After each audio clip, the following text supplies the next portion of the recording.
The National Weather Service in Spokane has issued a severe thunderstorm warning for extreme southeastern Lincoln County in northeast Washington, Spokane County in northeast Washington, until 4 p.m. Pacific Daylight Time.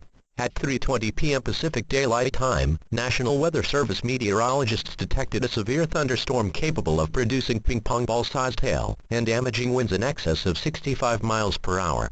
This storm was located 1 mile south of Sprague, moving northeast at 45 miles per hour.